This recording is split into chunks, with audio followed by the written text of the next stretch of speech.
அன்பான சகோதரர்களே, மரியாதைக்குரிய சகோதரர்களே, சகோதரிகளே, தோழரே, தோழிகளே, அடியார்களே, ஓம்காரங்களே, தேவதேவிகளே, என்ன நான் சொன்ன கேட்டுங்க.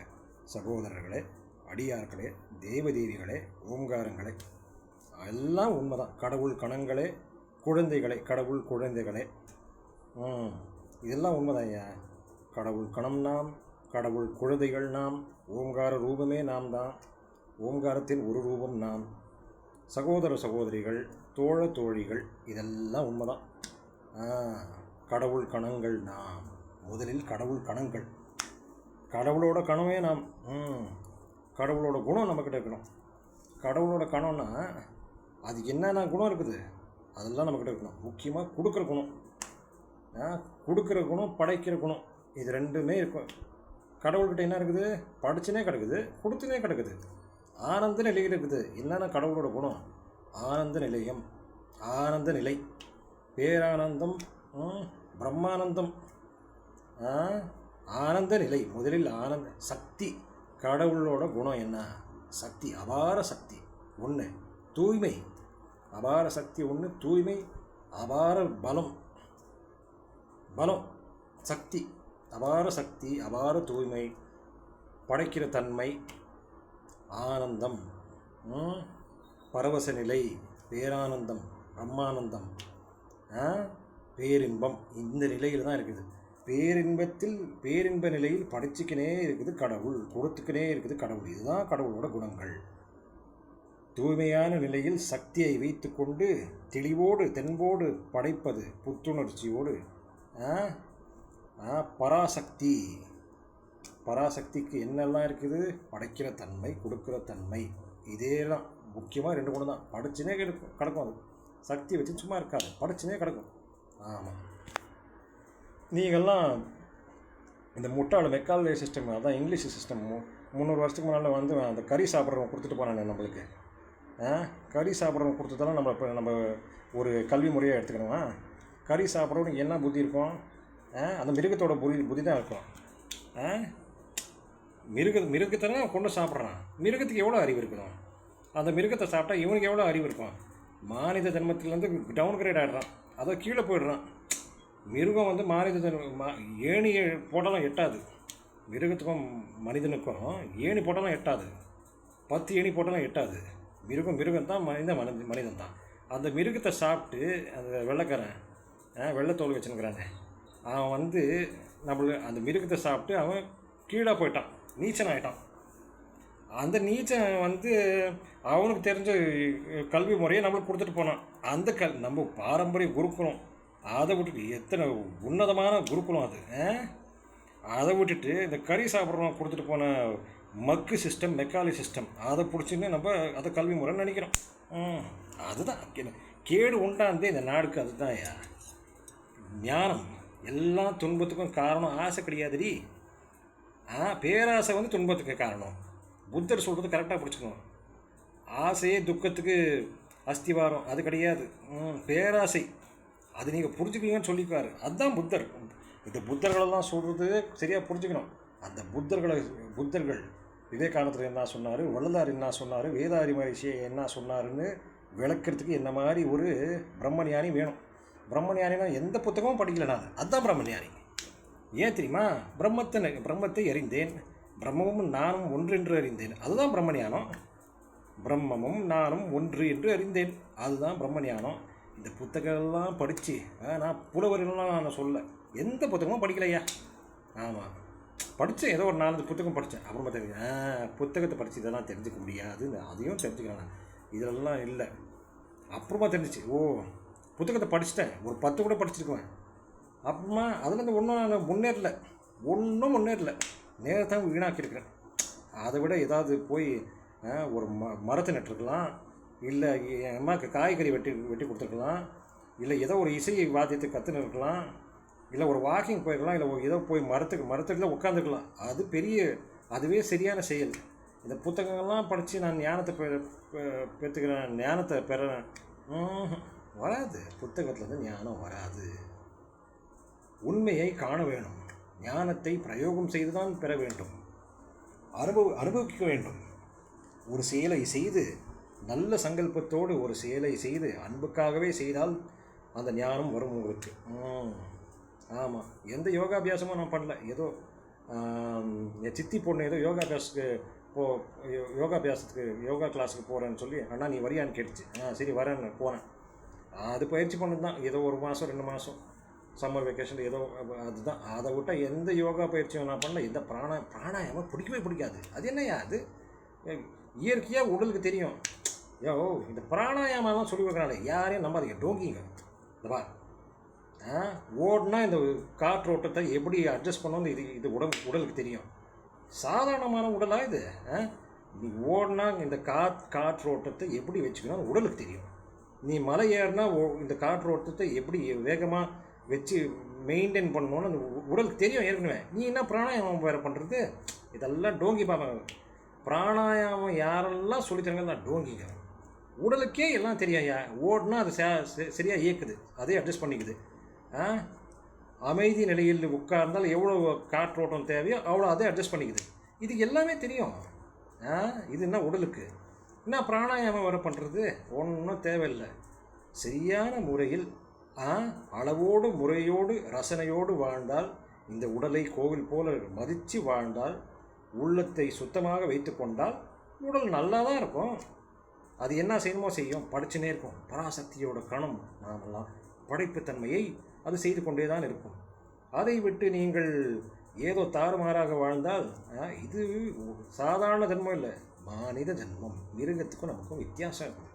மிருகத்தை சாப்பிட்டு மக்கு சிஸ்டம் மெக்காலை சிஸ்டம் கொடுத்தானே, அதில் இந்த உடல்னா என்ன, எத்தனை நாடிங்க இருக்குது, எத்தனை சக்கரம் இருக்குது, என்ன இருக்குது இதுக்குள்ள, செல்னா என்ன, செல் தியரி, ஒவ்வொரு செல்லும் என்ன பண்ணுது, கண் பார்வை எப்படி தெரியுது, இதெல்லாம் இது ஃபஸ்ட்டு உடலை தெரிஞ்சுக்கணும். இது ஹார்ட்வேர்.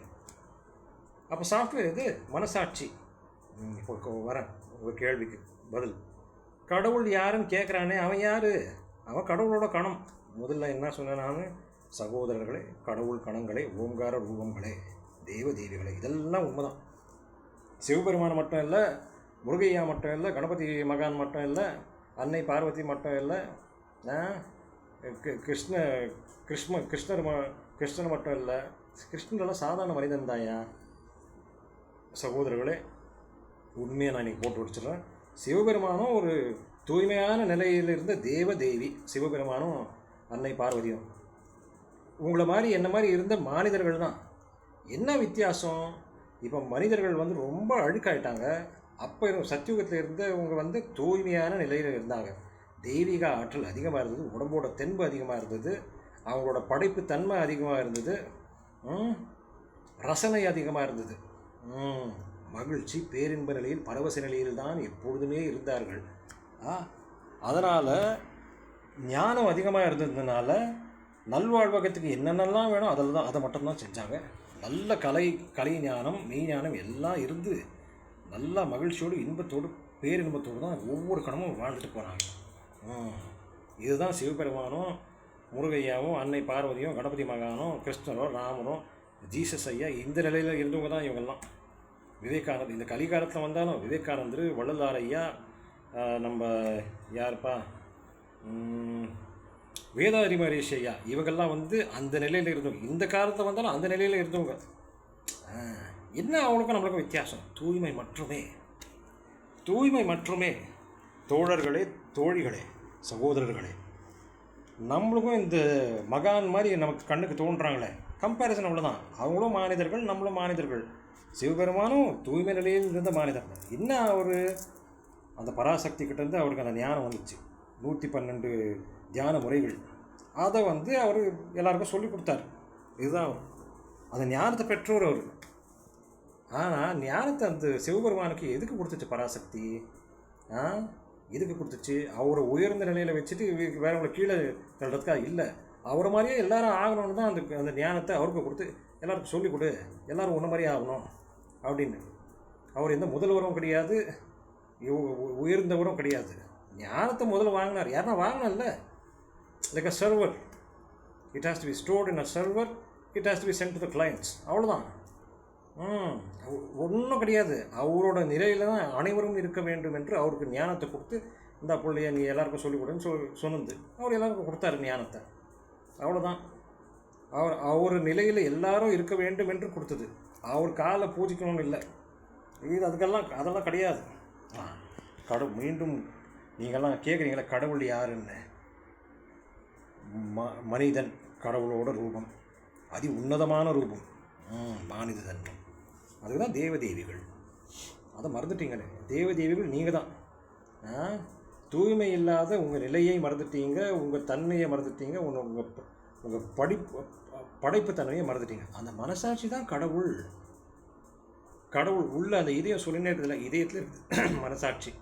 அது சொல்லுதில்ல, இது சரி, இது தப்பு, சீக்கிரம் எந்திரிக்கணும், இதெல்லாம் சொல்லுதில்ல.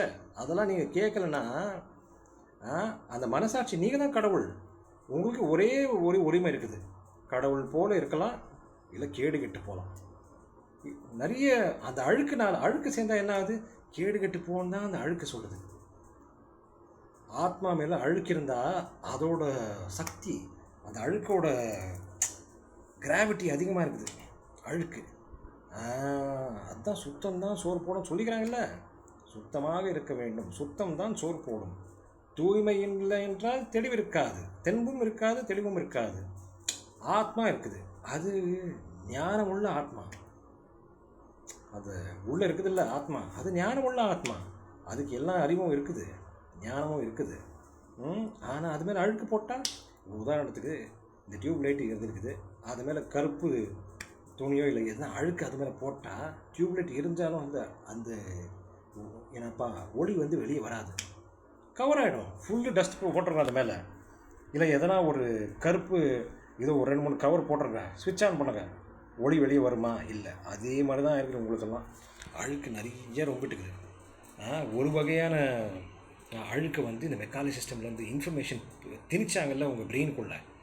இது படித்தா உங்களுக்கு அதிகமாக மார்க்ஸ் வரும், அதிகமாக மார்க்ஸ் வந்தால் நீ நல்ல பதவியில் இருப்ப, நல்ல பதவியில் இருந்தால் அதிகமாக பணம் சம்பாதிக்கலாம், பணம் சம்பாதிச்சு அதிகமான பொருள்களை வாங்கலாம், அதிகமான பொருள்களை வச்சு நீ வசதியாக வாழலாம்னு ஒன்று கொடுத்தாங்க.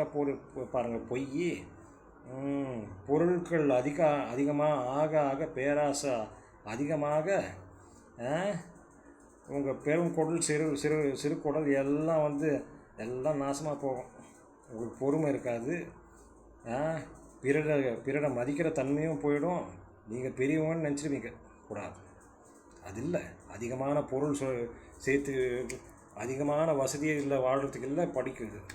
பகுத்தறிவுக்காக எந்த செயலும் படைக்கிறதுக்கு பொறுப்பு எடுத்துக்கிறதுக்காக தான் படிப்பு. பொறுப்பு எடுத்துக்கிறதுக்காக பேராசைப்பட்டு அதிகமாக பொருட்களை வாங்கிறதுக்கு இல்லை. நீங்கள் எல்லாம் அதான் நினச்சிருக்கிறீங்க. அதிகமான மார்க் வாங்கிக்கோ, காரில் போவேன். நீ என்ன சொல்லி வளர்க்குறீங்க பசங்களை? நல்லா பங்களாவில் வாங்கணும்னா, காரில் வாங்கணும், நல்லா பேங்க் பேலன்ஸ் எடுத்து வச்சுக்கணும், எல்லாம் சொல்கிறீங்க. பிற சகோதரர்களை மதிக்கணும், பிற சகோதரர்களுக்கு பகிர்ந்து கொள்ளணும், இதை சொல்லி வளர்க்குறதே இல்லை. நீ நல்லா இருக்கணும்டா, காரில் போகணும், நீ பங்களா வாங்கிக்கணும், அப்போ தான் உன்னை நல்ல பணக்கார புள்ள கட்டிக்கும், அவ்வளோ வேலைக்கு போட்டோம், 2 பேரும் நல்லா சம்பாதிங்க, ஒருத்தருக்கு ஒருத்தர் பேசிக்கிறதுக்கு நேரம் இருக்காது. இதெல்லாம் பெரியவங்க என்ன சொல்லுவீங்க? சரியாக சொல்லித்தரணும். பொருள்கள்லேருந்து வர்றதில்லை பரம்பொருள் எதுவுமே இல்லாத, பணமே இல்லாததான் படிச்சிருக்குது இந்த அகிலத்தை. உங்களுக்கு எதுக்கு எடுத்தாலும் பணம் வேணும்னு தத்தளிக்கிறீங்க. பணம் எல்லாம் எதுவும் செய்ய முடியாதுங்க. இந்த அகிலத்தையே ஒரு பைசா பணம் இல்லாததான் படிச்சிருக்குது அந்த ஆதிசக்தி. என்ன பணம்ன்றீங்க? அதுதான் மாய கண்ணாடி போட்டு உங்களுக்கு என்ன பேசுறீங்க உங்களுக்கே தெரியல. அந்த அழுக்கு தான் பேசுது. அதாவது மைக்ரோசாஃப்ட் சிஸ்டம் நல்ல ஆப்ரேட்டிங் சிஸ்டம். அந்த வைரஸ் போட்டால் மைக்ரோசாஃப்ட் சிஸ்டம் ஆகட்டும், எந்த சிஸ்டம் ஆகட்டும், அதில் வைரஸ் போட்டால் என்ன ஆகுது? அந்த வைரஸ் தான் வேலை செய்யுது. வைத்தியம் அதை அழிச்சிடுது, எல்லாம் விநாசம் பண்ணிடுது. அந்த மைக்ரோசாஃப்ட் சிஸ்டம் தூய்மையாக இருக்கிற வரைக்கும் தான் அந்த மைக்ரோசாஃப்ட் சிஸ்டம். அதுக்குள்ளே வைரஸை போட்டிங்க, அவ்வளோதான். அது போச்சு. ஹார்ட்வேர் போயிடும், சாஃப்ட்வேரும் போய்டும், எல்லாம் போயிடும். ஆப்ரேட்டிங் சிஸ்டம் எல்லாம் ஒழிஞ்சு போயிடும். அதுதான் நடந்துக்குது உங்களுக்கு. அந்த அழுக்கு பேசுது. ஆத்மா வெளியே வரவே இல்லை. மனசாட்சியை பயன்படுத்துறதுக்கும் அந்த அழுக்கு விட மாட்டேங்குது. அப்போ என்ன பண்ணணும்? நீங்கள் அழுக்கை நீக்க வேண்டும். அதுக்கு என்னான ஒரு சுத்திகரண முறை இருக்குது. heartfulness.org heartfulness.org. கூகுளில் போட்டு ஹார்ட்ஃபுல்னஸ் கைடட் கிளீனிங் அப்படின்னு ஒரு சுத்திகரணம் பயிற்சி இருக்குது. அதை பண்ணுங்கள். ஃப்ரீ. அது நீங்கள் பணமே கட்ட தேவையில்லை. இன்டர்நெட் இருக்கிறவங்கெல்லாம் அதை பயிற்சி பண்ணலாம். அதுவும் பண்ணோம். அது இல்லாமல் என்ன மாதிரி ஒரு குரு பிரம்மஞானி சொல்கிறத கேட்டு வாழ்க்கை முறையை மாற்றிக்கொள்ள வேண்டும். மானித ஜன்மம் உன்னதமான ஜன்மம். ஜீவராசியிலே உன்னதமான ஜன்மம் மானித ஜன்மம்தான். ஆமாம், கடவுளோட உன்னதமான ரூபமே மானித ரூபம்தான். கடவுள்னா என்ன? அந்த பராசக்தி. ஓகே, படிச்சுட்டு அதுக்கு ஒரு மனசாட்சி உண்டு. ஒரே மனசாட்சி தான் இருக்கின்றது இந்த அகிலத்துக்கே. அந்த இது கடல் போல ஒரே மனசாட்சி தான். அந்த மனசாட்சியின் ஒரு பகுதி தான் நாம். ஆமாம், the outer sky and the inner sky R the same. Sky ஆகாயம். அந்த ஆகாயத்தின் ஒரு கணம்தான் நீங்கள். ஆன்மா என்று பிறந்திருக்கிறீர்கள். சக்தியோடு தான் பிறந்திருக்கிறீர்கள். ஆனால் அதன் மேலே அழுக்கை நிரப்பிவிட்டால் என்ன ஆகும்? எல்லாம் கருப்பு நிறமாக, எல்லாம் மஞ்சள் நிறமாக, காமல நிறமாக தான் தெரியும். அதை கழிவு பதார்த்தங்களை ஆன்மாவிலிருந்து நாம் கழித்துவிட்டு கண்டால் உண்மையை காணலாம். சுத்திகரணம் செய்து கொள்ள வேண்டும். முதலில் மாமிசத்தை உண்ணுவது நிறுத்துங்கள். பாலை பருகுவது நிறுத்துங்கள். அது பிற ஜீவராசியிலிருந்து வந்த ஒரு ஆகார பொருள் பால் என்பது. அது கண்ணுக்குட்டிக்காக அது இருக்கிறது. அதை நீங்கள் பிச்சு பிடுங்கி நீங்கள் சாப்பிட்டா அந்த பிச்சு பிடுங்கல அதே முதல் பாவம். இன்னொரு ஜீவராசிக்கிட்ட நீங்கள் ஏன் பிச்சு பிடுங்குறீங்க? அதோட அனுமதி இருக்குதா உங்களுக்கு? கட்டாயப்படுத்தி கட்டி போட்டு அதை டார்ச்சர் பண்ணி குடிக்கிற ஒரு பொருள் உங்களுக்கு நன்மையை செய்யுமா? அங்கேயே பாவத்தை சொல்கிறது நீங்கள் ஆரம்பிச்சிட்டிங்க. இந்த பியூபர்ட்டி, அதாவது அந்த நிலையில் இந்த பயோகெமிஸ்ட்ரி சேஞ்ச் ஆகுது. ஏன் சேஞ்ச் ஆகுது? அது வரைக்கும் ஒரு ஏன்னாப்பா பெண்ணை பார்த்து, ஒரு ஆப்போசிட் ஜெண்டரை பார்த்து நம்மளுக்கு வராத சில உணர்வுகள்லாம், காம உணர்வுகள்லாம் பியூபர்ட்டி ஸ்டேஜில் ஏன் வருது? இது கடவுள் நம்மளுக்கு கொடுத்த வீக்னஸ்ஸா? ஏன் கடவுள் அந்த மாதிரி படைச்சிச்சு? இதுக்கு ஒரே ஒரு நாப்பா விளக்கம் இதுதான். நீங்கள் சாப்பிட்றது நீங்கள் சாப்பிட்ற சாப்பாடு சாத்வீகமாக இருக்கணும். உணவு சாத்வீகமாக இருக்கணும். நம்மாழ்வார் என்ன சொன்னார்?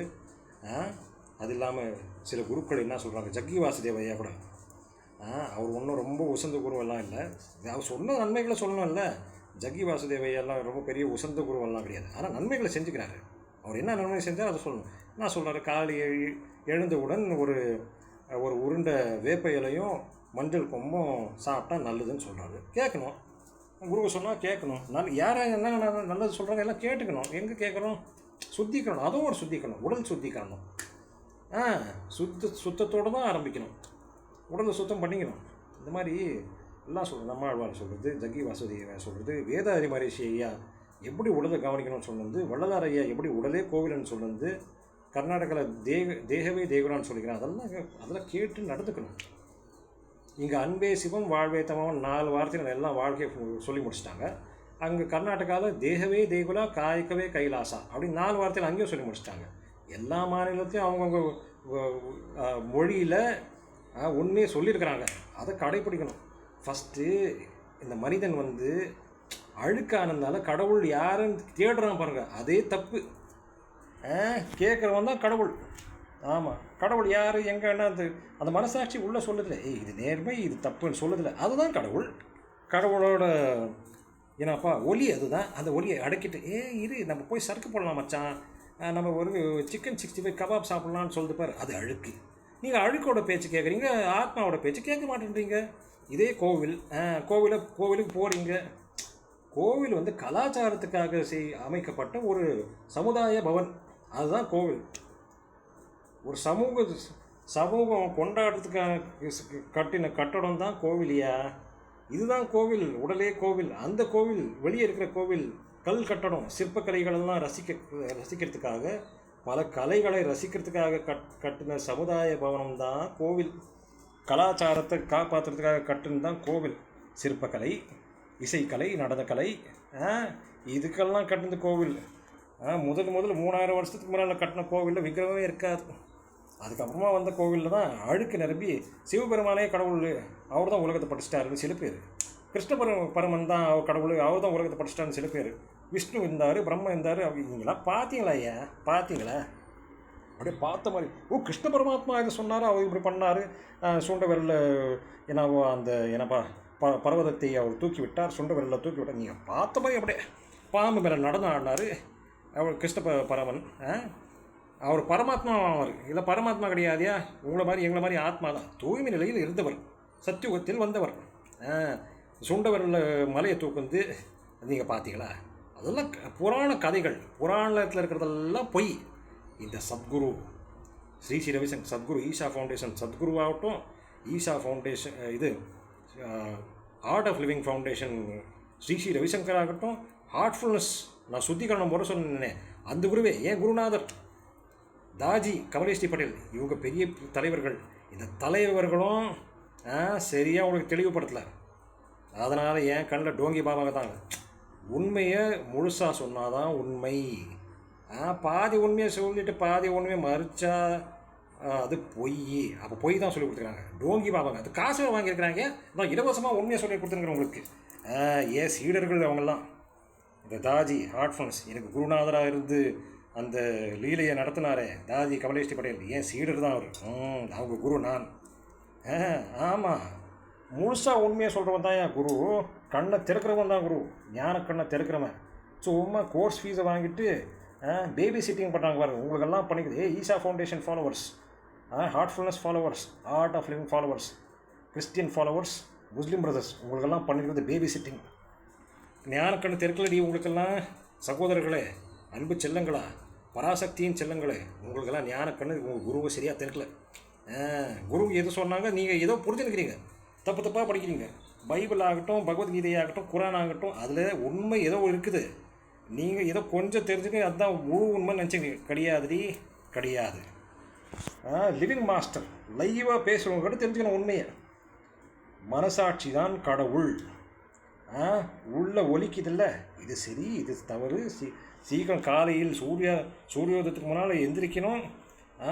அர்லி to bed early to rise makes man healthy wealthy and wise.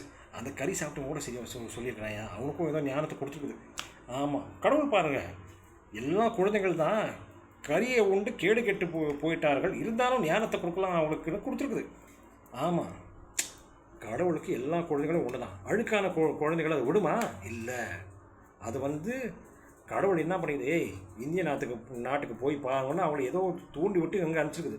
இங்கே உயர்ந்த சமுதாயத்தை கண்டு என்ன பண்ணுவாங்க, பணிவோடு ஐயா எப்படி இந்த வாழ்க்கை முறை எப்படின்னு பணிவோடு குருகுலத்தில் போய் ஐயா உங்கள் காலில் விழுகிறேன், எப்படி இந்த வாரி நல்வாழ்வகத்தை நாம் கடைப்பிடிப்பதுன்னு பணிவோட தலைவணங்கி கேட்டுதான் குருமார்கள் சொல்லிடுவாங்க. இவருக்கு என்ன பண்ணிட்டாங்க, கேடு கட்டவனுங்க, வச்சு பிடுங்கடா இவங்க சொத்தெல்லாம் அபகரணம் பண்ணி நம்ம நாட்டுக்கு எடுத்து போகலாம், அங்கே நல்லா வாழலான்னு. அங்கே போய் கறி சாப்பிட்டு குடிச்சு கேடு கெட்டு போயிட்டாங்க. இன்னும் கேடு கெட்டு போயிட்டாங்க. கொலை பண்ணி என்னென்ன பண்ணியிருக்கிறானுங்க, கல்வி முறையை உடச்சிட்டானுங்க. இவங்க ஞானிங்க. இவங்க ஞான முறையை நம்ம பறித்து விட்டால் இவங்க பரதேசிகளாக ஆகிடுவானுங்க இந்திய நாட்டு மக்கள். இவங்கக்கிட்ட இருக்கிற இந்த ஜாதி பிரச்சனை நம்ம தூண்டி விடலாம். இதெல்லாம் நம்ம தூண்டி விட்டு வேடிக்கை பார்த்து இவனுங்க சண்டை போடுற போது நம்ம இவங்கக்கிட்ட இருக்கிற சொத்தமாக எடுத்துகிட்டு போயிடலாம், கல்வி முறையை மாற்றி விடலாம். கேடு கெட்டு போயிடும் அந்த நாடுங்க. வச்சானுங்க பாரு, நீங்களும் மக்களுங்க மாதிரி வாங்கிட்டீங்க. கறி சாப்பிட்றோம் கல்வி முறையை வாங்கிட்டு கண்ணை மூடிட்டீங்கய்யா. ஆமாம், கண்ணை மூடிட்டீங்க. அதெல்லாம் கண் திறக்க வந்தவன் நான்.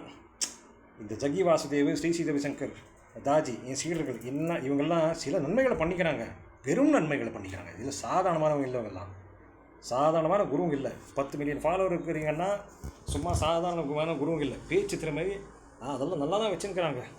இந்த டெக்னிக்கல் நாலேஜெல்லாம் நிறைய வச்சுருக்கிறாங்கய்யா. அதெல்லாம் ஒன்றாகாது. எதை கடைப்பிடிக்க முடியுமோ அதை சொல்லிக் கொடுக்கணும்.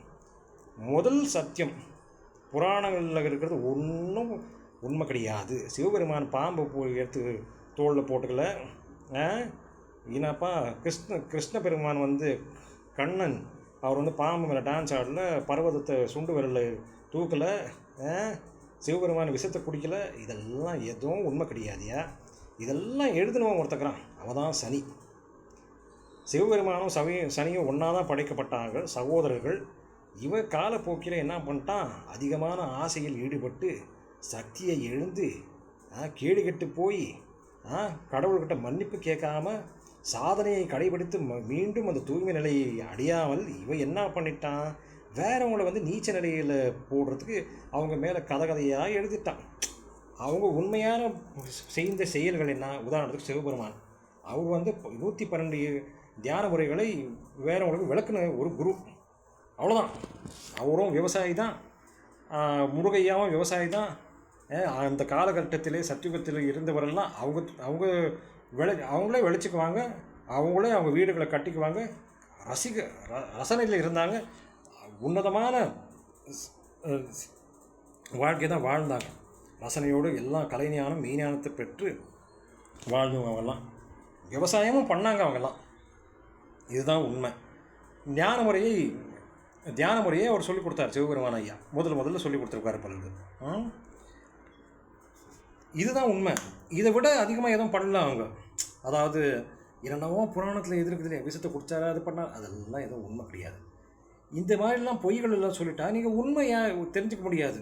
அது அவங்கள பற்றி நல்லா பொய்களை சொல்லி இந்த சக்தி இருந்துச்சு, இதை பண்ணாங்க, மலையை சுண்ட விரலில் தூக்குனாரு, அதெல்லாம் சொன்னால் உங்கள்கிட்ட அந்த சக்தி இருக்காது இல்லையா. இவங்க அப்படி பண்ணிட்டாங்கன்னு சும்மா தலைமுறையாக சொல்லிட்டா, அவங்க நிறைய சக்தி வாய்ந்தவங்க உள்ளவங்க பிறகுது, அவங்க தான் கடவுள், அவங்களுக்கு விக்கிரகத்தை வச்சிடலாம்டா, அவங்கள பூஜிக்கலாம், அவங்கள மாதிரி சக்தி நம்மளுக்கும் வரணும்னு நீங்கள் பண்ணியிருக்கிறீங்க. இப்படி தான் நடந்துருக்குது. அதில் வேடிக்கையான பேச்சு என்னன்னா, இன்னொரு உண்மை இருக்குது, அது சொல்லக்கூடாது உங்களுக்கு. ஸோ நீங்கள் கேட்டுக்கிற நிலைமையில இல்லை. இவ்வளோ முழு உண்மை தான் இது தெரிஞ்சுங்கப்போ. இதை முதல்ல ஜீரணிங்க நீங்கள். இந்த டோங்கி பாபாங்க நன்மை செஞ்சுக்கிறாங்க, இல்லைன்னு சொல்ல. ஈஷா ஃபவுண்டேஷன் வச்சு தியான லிங்கத்தெல்லாம் வச்சுக்கிறாரு.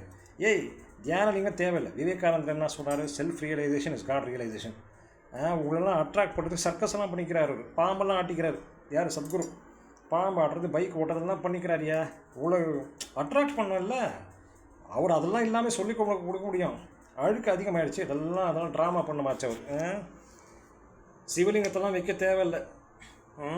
You are a consecrated being already. சக்தி வாய்ந்தவர்கள் நீங்களே. உடலே கோவில், ஆன்மாவே கடவுள் கணம், எல்லாம் சொல்லியாச்சு. அன்பே சிவம் வாழ்வே தமம் 4 வார்த்தை சொல்லலையா?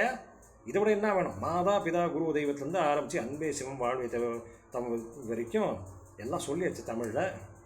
அதை நீங்கள் உணர முடியல, கடைபிடிக்க முடியல. ஏன்னா இந்த கோவிலுக்கு போடுறது என்ன, சரக்கு கறி இதெல்லாம் போட்டால் இது மின்ட் கண்டிஷனில் எங்கேயா வேலை செய்யும்? பைக்கை மட்டும் மின்ட் கண்டிஷனில் வச்சு கிறிஸ்டின் கண்டிஷனில் வைக்கிறீங்க. பராசக்தி கோவில் இது, பராசக்தியே தங்குற கோவில். பராசக்தி ஏன் தங்கலையா இது உடலில்? ஒவ்வொரு செல்லையும், இது உடலோட ஒவ்வொரு செல்லையும் பராசக்தி இருக்குதியா? பராசக்தி இல்லைன்னா அது ஒவ்வொரு செல்லுக்கும் ஞானம் இருக்குதே, சக்தி இருக்குதே.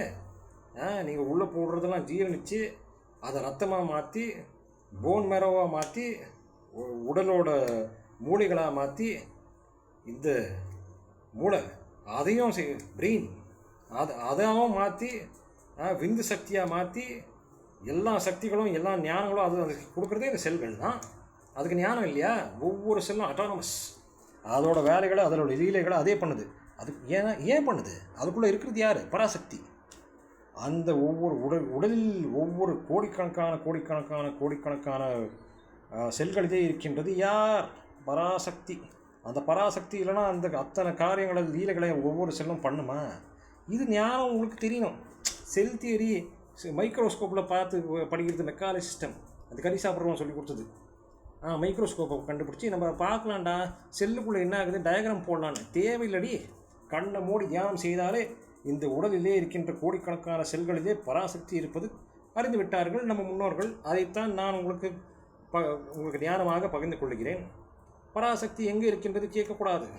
உடலிலே, இந்த கோவில் உடலிலே செல்களிலே இருக்கின்றது. அதுதான் லீலைகளை நடத்துகின்றது. உங்களுக்கு அறிய வேண்டும். அதை அறிந்துட்டால் போதும். பராசக்தி எங்கேயா தேடுறீங்க? இல்லையாக்குது. எப்படி பயன்படுத்தணும் பராசக்தியை? படைப்புத்தன்மைக்காக. ஆமாம், படைப்புத்தன்மை என்றால் என்ன? எது தேவையோ அதை செய்கிறது தான் படைப்புத்தன்மை. குடும்பத்துக்கு உணவு தேவை, விவசாயம் பண்ணணும். உடலுக்கு துணி தேவை, துணியை நெய்யணும்.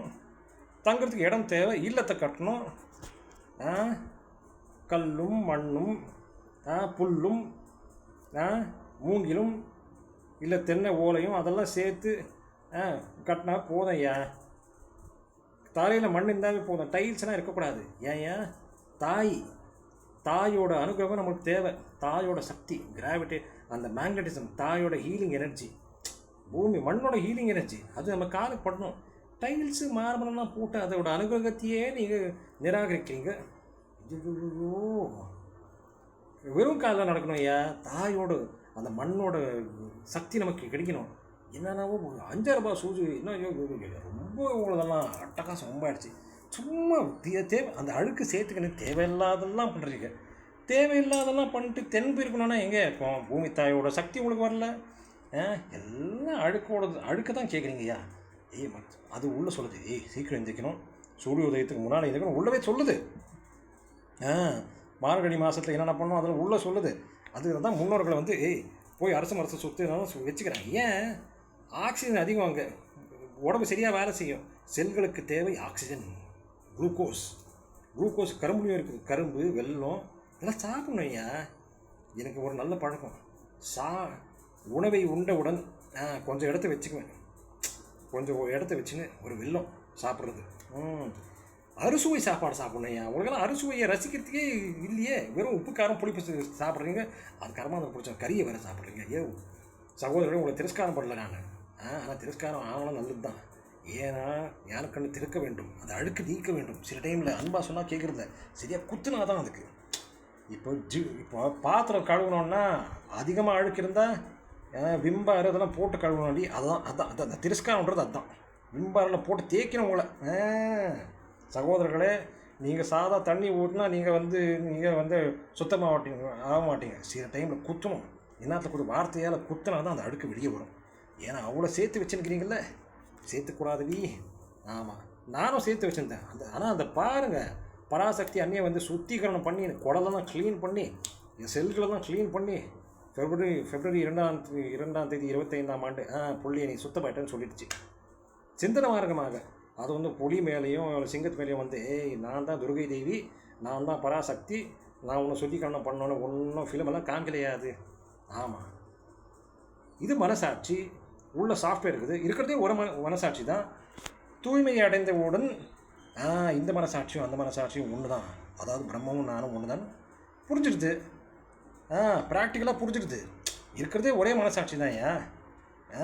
எங்கெங்கும் இருக்கின்றது ஆதிசக்தி. உதாரணத்துக்கு அந்த பராசக்தி ஒவ்வொரு செல்லிலும் இருக்கின்றது. அதனால தான் அந்த லீலைகளும் அந்த செல்லோட வேலைகளை தான் செய்யுது. Metabolism, all the metabolic activities. காற்றோட்டம், வெப்போட்டம், நீரோட்டம் எல்லாம் நடத்துறது யார்? இதயத்தை துடிக்க வைக்கிறது யார்? பராசக்தி தான். என்ன பேட்டரி தான் வச்சுருக்கீங்களா? இல்லை. Biggest the model of the universe is here. அகிலத்தோட ரிஃப்ளெக்ஷனே இருக்குது. Man is made in the image of God. உண்மைதான். கடவுளோட உன்னதமான ரூபம் நீங்கள் தான். எல்லாம் உண்மைதான். அதெல்லாம் இது அறியாத சகோதரர்களே, அதை கேட்குறவன் யார்? அவன் தான் கடவுள்யா. அவனும் கடவுள் தான். அனைத்து ஜீவராசிகளும் கடவுளோட ரூபந்தான். எறும்பும் அதுதான், எலியும் கூட அதுதான்யா. ஒரு தேவைக்காக தான் படிச்சிருக்கு அந்த பராசக்தி. படைப்புத்தன்மை அது ஆனந்தில் எடுத்துக்க அப்படின்னு ஒரு சைக்கிளை ஸ்டார்ட் பண்ணிக்குது. அது தானாகவே படைப்புகளை படிச்சுன்னு போகுது. அது வந்து டார்கெட்டெல்லாம் வைக்கிறதில்ல. இந்த தென்னை மரத்தில் இந்த குவார்ட்டர் 300 தேங்காய் நம்ம விடணும். Target, no target. பராசக்திக்கு டார்கெட் கிடையாது, எந்த லட்சியமும் கிடையாது. அதோட சங்கல்பமே எப்போதுமே ஆனந்த நிலையில் இருக்கணும், படிச்சுருக்கணும், அழகாக படிக்கணும். ஆமாம், அதே ஒரு நோக்கம். அதுதான் நான் சக்தி, நான் படிச்சுன்னு இருக்கேன். ஆமாம், சக்தியோட ரூபம் தான் நாம் எல்லாமே. ஓம்கார ரூபம் தான். நீங்கள் காணுவதெல்லாம் ஓம்கார வடிவம் தான், ஓம்கார ரூபம் தான். சின்னது ஃபிசிக்ஸில் வகுப்பில் படிச்சிருப்பீங்க. சக்தியை நாம் அழிக்க முடியாது, அதோட ரூபத்தை தான் மாற்ற முடியும். அதாவது energy cannot be destroyed, it can be transformed into different forms. படிச்சிங்களா இல்லையா? நல்லா கவனமாக கேளுங்கடி சகோதரர்களே. சக்தியை நாம் அழிக்க முடியாது, வெவ்வேறு ரூபத்தில் மாற்றி வைக்கலாம். Energy cannot be destroyed, it can be transformed into different forms. உதாரணத்துக்கு அங்கே சூரியனில் நியூக்ளியர் ஃபியூஷன் ஆகுது. ஹைட்ரஜன் சேர்ந்து ஹீலியம் ஆகுது. அப்போ அபார சக்தி உண்டாகுது. அப்போ அது இணைகிற போது ஹைட்ரஜன் அணுக்கள் இணைகிற போது அபார சக்தி உண்டாகுது, ஃபியூஷன். அந்த அபார சக்தி தான் அங்கே லைட் இயர்ஸ், இங்கேயோ மில்லியன்ஸ் ஆஃப் லைட் இயர்ஸ்லேருந்து இங்கே வந்து அது லீலைகளை, ஃபோட்டோசிந்தசிஸ் லீலைகளெல்லாம் நடத்தி அதுலேருந்து நம்மளுக்கு ஆகாரத்தை கொடுக்குறது. நம்மளாம் யார்? சூரியவம்சியா? சூரியத்துலேருந்து வந்தவங்க தான் நம்ம சூரியவம்சின்னு கூட சொல்லலாம் நம்மளாம். ஆமாம், அங்கேருந்து இலைகளை மேலே பட்டு அது பராசக்தி லீலைகளில் நடத்தி photosynthesis. P for photosynthesis, P for Parashakti. See the P. Use your prudence. ஆமாம், P for Parashakti is doing the P for photosynthesis from the photons that are coming from the sun. ஆமாம் ஆமாம், அதெல்லாம் பரம்பொருள். அதுதான் பரம்பொருள் இங்கேயே இருக்குது, பராசக்தி இங்கே இருக்குது. அதுதான் இதயத்தை துடிக்க வைக்குது, அதுதான் பேச வைக்குது, அதுதான் சிந்தனையும் பண்ண வைக்குது. தூய்மை நிலையில் இருந்தால் நீங்கள் உணர்வீர்கள், செய்கிற செயலெல்லாம் பராசக்தி செய்வது தான். நான் என்பது கிடையவே கிடையாது. சூரியனா நான் கொடுக்குறேன் அப்படின்னு சொல்லுதா? இல்லை, அது கொடுத்துனே கிடக்குது. ஏன்னா அது பராசக்தியோட ரூபம். சந்திரனும் அப்படி தான், பூமி தாயும் தான். மண்ணுக்கே இருக்கின்றது மனசாட்சி, மண்ணுக்கே இருக்கின்றது ஞானம். அதான் எந்த விதையை போட்டால் அதுதான் கரெக்டாக கொடுக்குது. பர்ஃபெக்ட் ப்ரோக்ராம் உள்ளே இருக்குது. உங்களால் எழுத முடியுமா? முடியாது. எது முடியுமோ அதை செய்யுங்க சகோதரர்களே. விவசாய கலை, துணி நெய்கிற கலை, இல்லத்தை கட்டுகிற கலை, கோவிலை கட்டுகிற கலை அனைத்துமே உங்களுக்குள்ளே இருக்கின்றது. தூய்மை நிலையில் இருந்தால் அதெல்லாம் நீங்கள் குருக்கிட்ட போய் கற்றுக்கலாம் பணிவோடு. ஐயா, நான் படைக்கணும், ஆனந்த நிலையில் இருக்கணும். எதற்காக கல்வி? நான் எப்பொழுதுமே ஆனந்த நிலையில் இருக்க வேண்டும், பரவச நிலையில் பேரின்பத்தில் இருக்க வேண்டும். படைத்தால்தான், கொடுத்தால்தான் அந்த நிலையில் இருக்க முடியும். தயவு செய்து ஞானங்களை கொடுங்கள், என் ஞான கண்ணை திறந்து கல்வி முறைகளை கற்றுக் கொடுங்கள் என்று பணிவோடு போய் கேட்க வேண்டும். அந்த மாதிரி கேட்டால் அந்த குருக்கள் பொறுப்பு எடுத்துக்கிறியா? நல்வாழ் பொறுப்பு எடுத்துக்கிறதுக்காக நான் படிக்கணும்னு போய் கேட்கணும். முதலில் அது, ஐயா, என் தாய் தந்தை எனக்கு 5 வயது வருடம் வரை எனக்கு அன்பை கொடுத்திருக்கிறார்கள், இனிமேல் நான் பொறுப்பு எடுத்துக்க வேண்டும் அப்படின்னு சொல்லி கொடுத்து பிள்ளைக்கு, பிள்ளையே இனிமேல் நீ பொறுப்பு எடுத்துக்கணும்.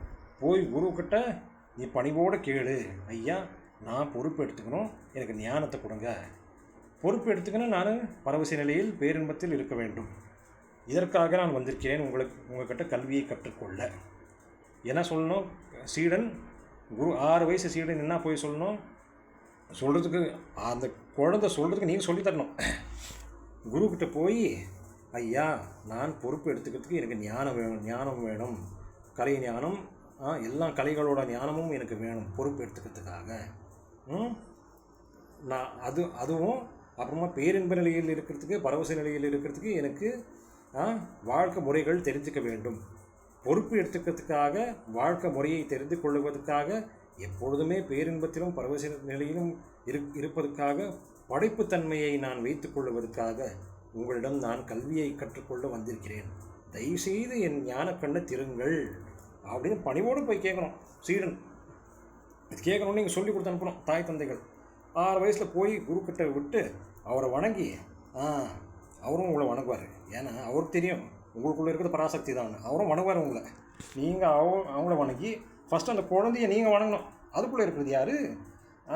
உங்களுக்கு கிடைச்ச பொக்கிஷம் தான் அந்த பராசக்தி பிள்ளை. குழந்தையும் தெய்வம் தான். என்ன மாதிரி குழந்தை. அதுதான் உண்மையாக சொல்லிடுறேன். இன்றைக்கி மார்ச் 26ஆம் தேதி இந்த வருஷம்தான் என் அம்மா என் காலில் விழுந்தாங்க. தெரிஞ்சிச்சவங்க நான் யார் என்ன, என் காலில் விழுந்தாங்க. சரி, அனுமதித்தேன். ஏன்னா அவங்க அகம்பாவம் போகணும். 2வது 28ஆம் தேதி என் அண்ணனோட பிறந்த நாள். அவனும் இறந்துட்டான். மீண்டும் 28ஆம் தேதியும் காலில் விழுந்தாங்க. சரி, அனுமதித்தேன். அவனும் சொல்லிட்டேன். நான் அவங்க காலில் விழுந்துட்டு இனிமேல் நீ என் காலில் விழாத அப்படின்னு சொல்லிட்டேன். ஆமாம், இதுதான். ஏன்னா அகம்பாவம் போகணுன்னு தான் அனுமதித்தேன். நான் தாயை கூட காலில் நான் சொல்ல அவங்க விழுந்தாங்க.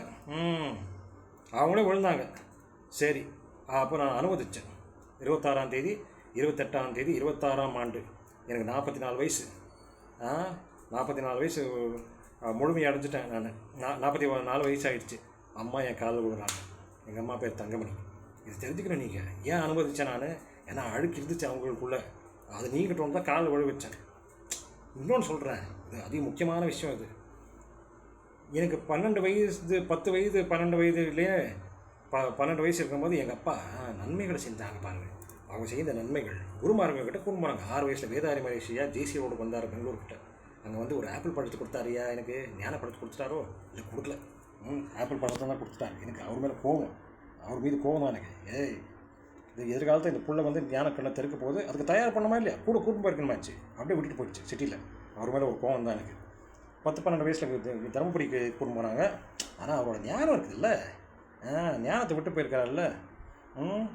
வைட்டாரிட்டி, பயோ மேக்னட்டிசம், யூனிவர்சல் மேக்னட்டிசம் அதெல்லாம் சொல்லி கொடுத்துட்டு போயிருக்காரு வேதாரி மகரிஷியா. ஆனாலும் கோவம் தான். கூட போயிடணுமாச்சு. அன்பா குரு தானே. சரி, 10-12 வயசில் கணபதி சுவாமிகள் கிட்ட கூண்டு போனாங்க. அவரோட ரமண மகரிஷி ஐயா மாதிரி ஒரு கோமணம் தான் கட்டுவார். 6 அடி உயரம், நல்ல வஜ்ர காயம், உடம்பு வந்து அப்படியே பளபளக்கும், தொப்பையே இருக்காது, நல்லா ஸ்லிம்மாக. அவருக்கு எனக்கு 10-12ன்னா அவருக்கு அப்போயே 72 மேலே இருக்கும் போல இருக்கு. 12-6. ஓகே, கூண்டு போனாங்க. அவரும் ஒன்று சொல்லி கொடுத்தாரு, திருவடி தீட்சையை கொடுத்தாரு. சின்ன பையன், விளையாட்டு பையன் தெரில எனக்கு. ஆனால் அவர் சொல்லி கொடுத்த முறை அதி உன்னதமான முறை. விஷயத்துக்கு வரேன். அடியார் பூஜைன்னு ஒன்று பண்ணுவார். அதை பண்ணுறேன். நான் ட்ரஸ்ட்டு வச்சுக்கிட்டு அதை பண்ணுறேன். யாருன்னா இருக்கட்டும், அதாவது லைனாக நிற்க வைப்பார். எல்லாரையும் அங்கே போன சீடர்களெல்லாம் லைனாக நிற்க வச்சுட்டு, நீ வந்து இவன் காலில் விழு, நீ இவன் காலில் விழி வைப்பார். அதாவது தாய் தந்தையும் பிள்ளை காலில் விழணும், பிள்ளையும் தாய் தந்தை காலில் விழணும். யாருன்னா இருக்கட்டும், ஐயா போஸ்ட் மாஸ்டர் ஆகட்டும், டிஸ்ட்ரிக்ட் கலெக்டர் ஆகட்டும், ஆக்டர் ஆகட்டும், யாருன்னா இருக்கட்டும், யாருன்னா இருக்கியா, என்கிட்ட சீடனா வந்தியா, நீ வேற உங்கள் காலில் விழுந்துதான் ஆகணும். ஆமாம், பெண்ணாக இருக்கட்டும், முதியவராக இருக்கட்டும், யாராவது இருக்கட்டும், பிறர் காலில் விழுந்து வணங்க வேண்டும். இதை எதற்கு சொல்லி கொடுத்தாருன்னா, பிறரில் இருக்கிறதும் கடவுள் தான். பதவி இல்லாத இருக்கலாம் அவங்கக்கிட்ட, ஆனால் பராசக்தி உள்ளே இருக்குதுல்ல. ஆமாம், மானித தன்மம் என்றாலே பராசக்தி ரூபம்தான். அதை சொல்லிக் கொடுக்குறதுக்காக தான். நீ யாருன்னா இல்லையா, போஸ்ட் மாஸ்டர் ஆயிரு, இல்லை அந்த கலெக்டர் ஆயிரு, இந்த கலெக்டர் ஆயிரு, டிஸ்ட்ரிக்ட் கலெக்டர் யாருன்னா ஆயிரு, நீ வந்து என்ன ஆக்டர் ஆயிரு, யாருன்னா ஆயிரு, என்கிட்ட நீ ஞானத்தை பெற வந்தியா, அடியார் பூஜை நான் நடத்துவேன். குரு பூஜை, அவங்க குருவுக்கு பூஜை பண்ணுற அன்றைக்கி அடியார் பூஜைவும் நடத்துவார் இவர். அதான் ஒருவர் காலில் விழுந்து வணங்க சொல்லிக் கொடுப்பாரு. அந்த அகம்பாவம் போனோன்னு பதவி வரும், போயிடும். ஆனால் உள்ள தூய்மையான பராசக்தி மட்டும்தான் இருக்க வேண்டும். பராசக்திக்கு மேலே இந்த பதவிகளெல்லாம் சட்டை மாதிரியே, சட்டையை போட்டோமா கழட்டி வச்சுட்டு பராசக்தியாக தான் இருக்கணும். பராசக்தி பிள்ளையா வெகுளியாக அன்னையே நீ அன்னத்தை கொடுத்தா தான் நாங்கள் இந்த பதவியெல்லாம் ஒரு பொறுப்புக்காக கொடுத்த பதவிகளை பொறுப்புக்காக மட்டுமே பணிவோடு செய்ய வேண்டும். பிறருக்கு உதவுவதற்காக அன்போடு பாசத்தோடு தான் செய்ய வேண்டும். பொறுப்பை எடுத்துக்க வேண்டும்.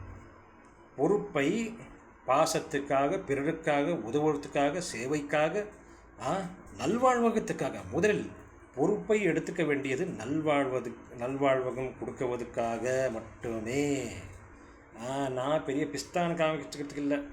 பி ஃபார் பொறுப்பு is given to you people to help others.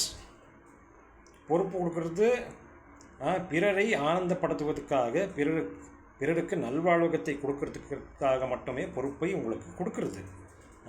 அது உங்களுக்கு கிடைக்கிற பாக்கியம். அதை வந்து நான் பி ஃபார் பிஸ்தான்னு சொல்கிறதுக்கு இல்லை. நான் பிஸ்தாட, நான் இதில் பதவியில் இருக்கிறேன், நீ என்னை பார்த்தா வணங்கணும்னு நீங்கள் சொல்லக்கூடாது. யாரை கண்டாலும் நீங்கள் வணங்கி தான் ஆக வேண்டும். அது தெரிஞ்சது தான். நமஸ்கார முத்திரையில் பிறரை வணங்க வேண்டும், அது அங்கீகாரம் செய்வது. அதுவும் ஓம்கார ரூபம்தான், நான் இதுவும் ஓம்கார ரூபம்தான். இரண்டு பேரும் பராசக்தி பிள்ளைகள் தான். எப்படி இருக்க வேண்டும்? பாசத்தோடு பகிர்ந்து கொள்ள வேண்டும். பொருளாகட்டும் அன்பாகட்டும் பகிர்ந்து கொள்வது தான், கொடுப்பது தான் கடவுளின் குணம், படைப்பது தான் கடவுளின் குணம், பொறுப்பை எடுத்துக்குவதும் கடவுளின் குணம்தான். நல்வாழ்வகத்துக்காக மட்டுமே வாழ வேண்டும். நீங்கள் கற்றுக்கிற கலையும் அனைத்துமே நல்வாழ்வகத்துக்காக தான், தெய்வீக நிலையில் இருக்குவதற்காக தான், வேறு எதுக்கும் இல்லை. நீங்கள் கற்றுக்கிற அனைத்து கலையுமே குருகுலத்தில் தெய்வீக நிலையில் இருக்குவதற்காக தான், தெய்வீகளாக வாழ்கிறதுக்கு வாழ்க்கை முறையை கற்றுக்கொள்ள தான் நீங்கள் குருகுலத்தில் போகிறீங்க. இது நடக்கப் போகிறது. கறி சாப்பிட்டவன் மெக்காலை சிஸ்டம் கொடுத்தானே, அதை தூக்கி எறிஞ்சிட்டு கல்வி முறையை ஆக்கிவிட்டு குருகுலத்தில் நாம் பிள்ளைகளை 6 வயது நிலை விட்டு நாம் வர வேண்டும். 21 வயது வரை எல்லா கலைகளும் வந்து குருமார்கள்கிட்ட வந்து கற்றுக்கணும் குழந்தை. இதை விஷயமாக தான் நான் போன வருஷமே ஏப்ரலில் மோடிஜிக்கு 2 ஈமெயில் அனுப்பிச்சேன். ஐயா, குருகுல கல்வி முறையை நம்ம கடைப்பிடிக்கலாம். இந்த தேசத்தில் எல்லா குழந்தைகளும் விவேகானந்தர் மாதிரி ஜொலிக்குவாங்க, பொறுப்பை எடுத்துக்குவாங்க, புத்தராகி விடுவார்கள். புத்தராகிவிட்டால் நீங்கள் எதுவும் சொல்ல தேவையில்லை. அவரை என்ன கடமைகளை செய்ய வேண்டுமோ, பொறுப்பை எடுத்துக்க வேண்டுமோ அவங்களே தன்னைத்தானே செய்வாங்க. இப்போ நான் பொறுப்பெடுத்துன்னு சொல்லி கொடுக்கலையா, அந்த மாதிரி பொறுப்பெடுத்து அவங்களே எல்லாம் செய்வாங்க அப்படின்னு சொல்லிவிட்டேன். அவர் ஆஃபீஸ்லேருந்து 2 நாள் ஃபோன் வந்துச்சு, இஸ் த இஷ்யூ ரிசால்வ்னு. இது ரிசால்வ் ஆகலை. எங்கள் கல்வி முறை மாற்றவே இல்லை. இலவசமாக பண்ணணுன்னு நான் ஒரு அபிப்பிராயத்தை சொன்னேன் இல்லையா. பராசக்தி பிள்ளை நான், நீங்களும் தான். ஆனால் அந்த பொறுப்பு எனக்கு கொடுத்துச்சு பராசக்தி. சொல்லு பிள்ளையான்னு அனுப்பிச்ச இமெயில், மோதிஜிக்கு 2 ஈமெயில் ஆஃபீஸ்லேருந்து வந்துச்சு. இஸ் த இஷ்யூ ரிசால்வ், எஸ்ன்னு சொன்னேன். நோன்னு சொன்னால் என்ன கிழிச்சிட்டு போகிறாங்க. அவர் ஒன்றும் நடத்தலைன்னு சொல்ல, நன்மைகளை செய்திருக்கிறார்கள். என் தந்தை போல் அவர். ஆமாம், என்ன வயசு அவருக்கு? என் தந்தை போல தான் அவர். எனக்கு 44, 70 வயசு மேலே கிராஸ் ஆகிடுச்சு இல்லையா. அவர் தந்தை போல தான். அவரை மதிக்கிறேன் நான். ஆனால் நம்மளுக்கு பி ஃபார் பிரதமரை தேவை இல்லையா. பி ஃபார் பராசக்தி தான் தேவை. பி ஃபார் பஞ்சாயத்து தேவை. பஞ்சாயத்து சிஸ்டமோட அருமைகள் என்ன? ஒரு 6000 நபர்கள் இருக்கிற கிராமம்னு எடுத்துங்க. அந்த 6000 பேர் பொதுவாக என்னென்ன பண்ணுறாங்க, அதாவது 60 குடும்பங்கள், 100 குடும்பங்கள், ஒவ்வொரு குடும்பத்திலும் ஒரு 60 பேர் இருக்கிறாங்கன்னு வச்சுக்க. 60 into 100 6000. இல்லை ஒரு 10 பேரே இருக்காங்கன்னு வச்சுங்க, 600 குடும்பங்கள். அந்த 600 குடும்பத்தில் பொதுவாக இவன் யார், இவன் என்ன பண்ணுறான், அதெல்லாம் தெரிஞ்சுக்கிறது ஈஸி. ஒருத்தர் இவர் நம்ம செட்டு தான்ப்பா, இவர் நம்ம சகோதரர்கள் தான், இவர் வந்து இது பண்ணுறாரு, அது பண்ணுறாரு, இவர் இந்த குருக்கள், அவர் அந்த குருக்கள். தாய் தந்தை தான் குருக்கள், வேறு எந்த குரு. அனுபவத்திலே விவசாய கலையும் இசைக்கலையும் நடனக்கலையும் அறிந்த தாய் தந்தைகள் தான் குருக்கள். அவர் தான் குரு மாதாக்கள், குரு பிதாக்கள். குருகுலத்தில் யார் சொல்லிக் கொடுக்குறாங்க? நீங்கள் தான். தாய் தந்தை தான் போய் அங்கே உங்கள் பிள்ளைங்களுக்கும் பிறர் பிள்ளைங்களுக்கும் நீங்கள் தான் சொல்லிக் கொடுக்குற குருக்கள். அந்த மாதிரி நீங்கள் தயாராகணும். பல தலைமுறையை அந்த மாதிரி தயார் பண்ணணும்.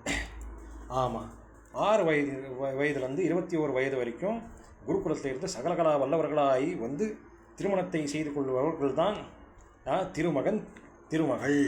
ஆமாம், திருமணம் எப்படி நிச்சயிக்கணும்?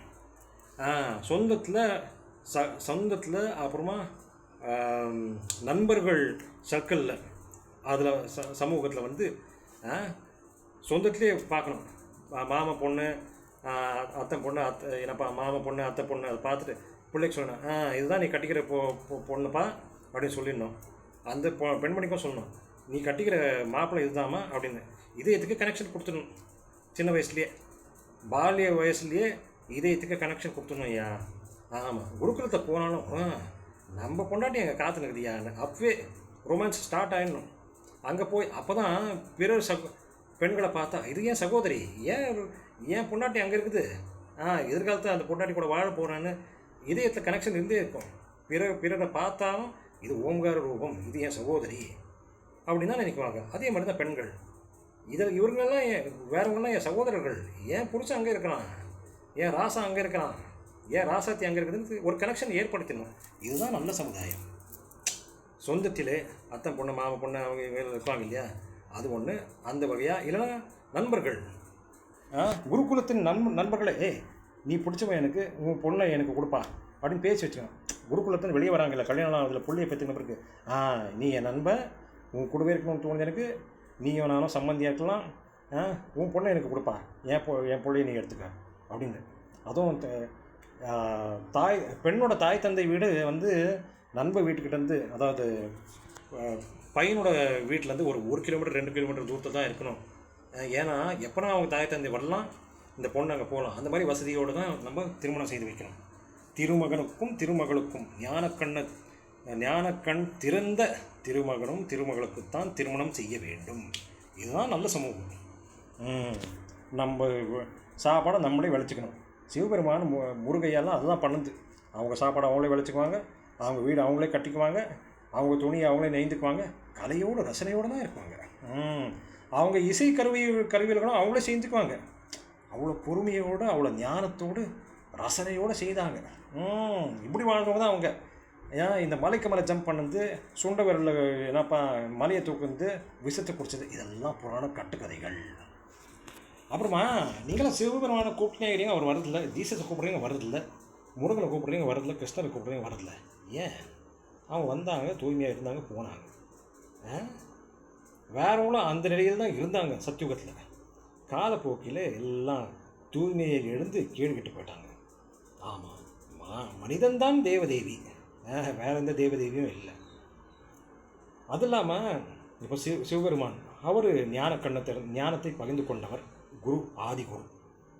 அவர் குரு பொறுப்பை அவர் நடத்தி வச்சுட்டு போயிட்டார். அவர் மீண்டும் அவர்களெல்லாம் பிறக்கிறார்கள், நம்முடனே தான் இருக்கிறார்கள். இந்த கலியுகத்திலும் அவர் நன்மைகளை செய்து கொண்டு தான் இருக்கிறார்கள். அவர் யார் என்று உங்களுக்கு தெரியாது, நான் அறிவேன். இது சொல்லுகிற நேரம் இப்போ கிடையாது. முதல்ல நான் சொல்கிறது கடைப்பிடிகள். நீங்கள் இதெல்லாம் தேவையில்லாத கேள்விகளாம் கேட்கக்கூடாது. இந்த சூப்பர் பவர்ஸ் எல்லாம் யாருக்கும் இருக்கும். சுருக்கமாக சொல்லணுன்னா இந்த சித்திகளெல்லாம் அவங்ககிட்டலாம் இல்லை. தூய்மையான நிலையில் பராசக்தி கொடுத்ததை வாங்கி பகிர்ந்து கொண்டார்கள் ஞானத்தை. நான் எப்படி சொல்லுவேன் அந்த மாதிரி தான். நான் மலைக்கு மேலே ஜம்ப் பண்ணுறேன்னா இதில் எதனா ஒன்றும் இல்லை. எனக்கு நான் கண்ட உண்மையை உங்கள்கிட்ட நான் ஆனந்தத்தோடு பகிர்ந்து கொள்கிறேன். இதுதான் உண்மைகள். புராணத்தில் நடந்த எந்த புராணங்கள் எதுவுமே உண்மை கிடையாது. இந்த டோங்கி பாபாங்க ஜகி வாசுதேவும் என் கண்ணெலாம் டோங்கி பாபாங்க தான்.